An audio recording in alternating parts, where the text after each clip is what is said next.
Well, Bernie, there's been a lot of talk this weekend about Bahrain, the next race on the Formula One calendar. The FIA have now said that race is going to happen. What assurances have you been given by the FIA that it's safe and right for Formula One to go there? Well, really and truly, in the end, it's nothing too much to do with us or the FIA. This race has been approved in October last year, the FIA World Council, and it was requested by the National Sporting Authority in Bahrain. Obviously was approved. So the only people that could do anything about it are those people who could ask for it to be taken from the calendar. Right. There'd be consequences if they did that, but they're the only people that can do it.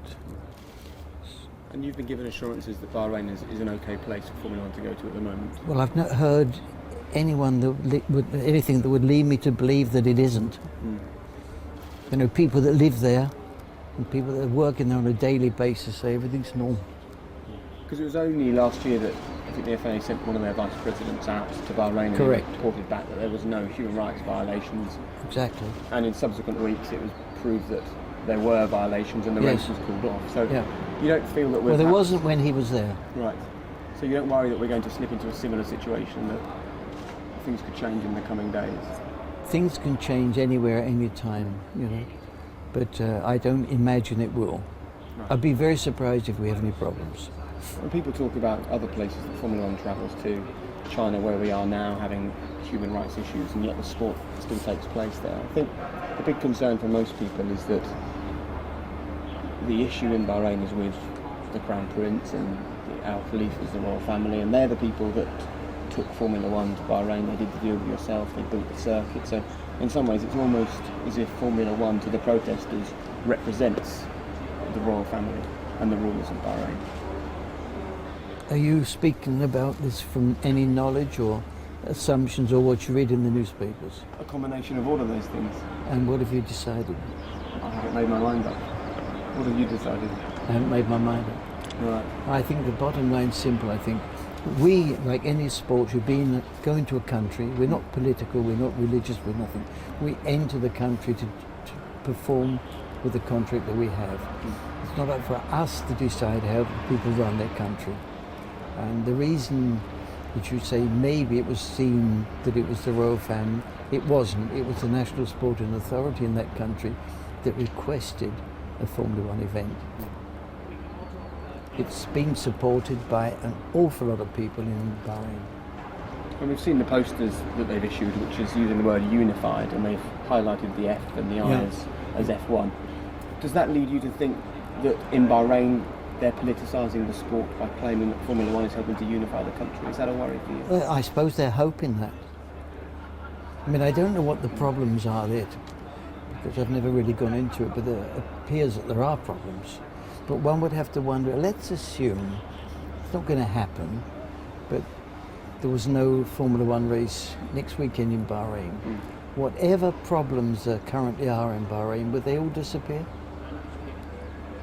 I suppose on the flip side you could argue that by going there though, those problems would be encouraged to escalate perhaps. Because? We're inviting the world's media there, cameras, photographers, and if you're a protester, I think that's good. I mean, and it's strange that people complain and say they're not heard when we've got the international press worldwide, or international press, and all you guys with television companies from all over the world will be there, and the protesters can speak to you. So it's almost like Formula One is offering an opportunity to shine a light on the I've protest. actually suggested that.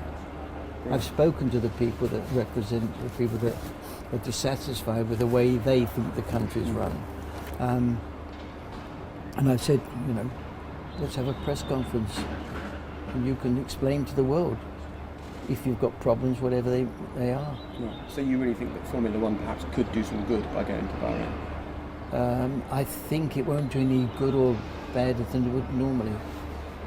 So you don't think there is a risk that if people see Formula One are now confirmed as going and the protests escalate and it costs a serious injury or perhaps even costs someone a life, that's not a concern for you at the moment? Well, it's not. It's not when you say is this a concern for me, it's not our concern. Right. Would be a better question. Right. Okay. And I suppose the only other thing that many people have discussed is how close Formula One is to Bahrain. Obviously, they pay a fee to you, to FOM, Like at the race, everybody. as everyone does, indeed. No different. We know that Jean Tot's son... They should pay a bit more, actually. Should they? Yeah. I thought you might say that. Jean Tot's son has a feeder series to Formula One. There's investment there from Bahrain, and then McLaren have got investment there from Bahrain. Yeah. So people are wondering whether perhaps the issue is that Formula One and Bahrain are so closely intertwined, it's difficult for people to make an independent decision. You mean the People in Bahrain Formula One. With people in Formula One, it's hard to make that decision because it's hard to be impartial with so much money in the sport from Bahrain. And I met the teams this morning on totally unrelated matters.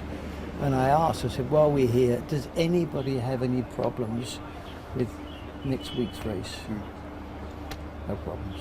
So just to be totally clear, from Jean Tot to the team managers, to the team principals, to the drivers, no one has sought you out to say that they're Not at all. uncomfortable about going Not to Bahrain. at all. Not Right. And you're 100% comfortable I am. with the sport as Of seen. course, yeah. I think it's like we can have the Olympics in England, in case you don't know, this year. And they're not going to be there for any political reasons, nor could they. I mean, there's lots of people, probably I don't know what the percentage between the two Labour and Conservatives are at the moment, because it changes all the time, as you know. But I suppose there's an awful lot of those people that are dissatisfied with the way the country's run. Mm-hmm.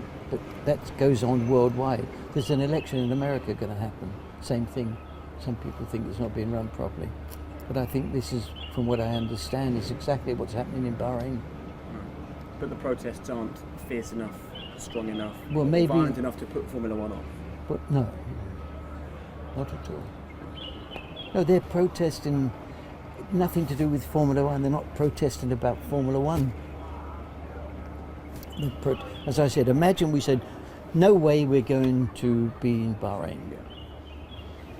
Would whatever their problems are in Bahrain, would they stop? Would they say, God, Monday morning is perfect, everybody's happy? And the answer is no, because they're not protesting about Formula One, and that's why we're going to be in Bahrain.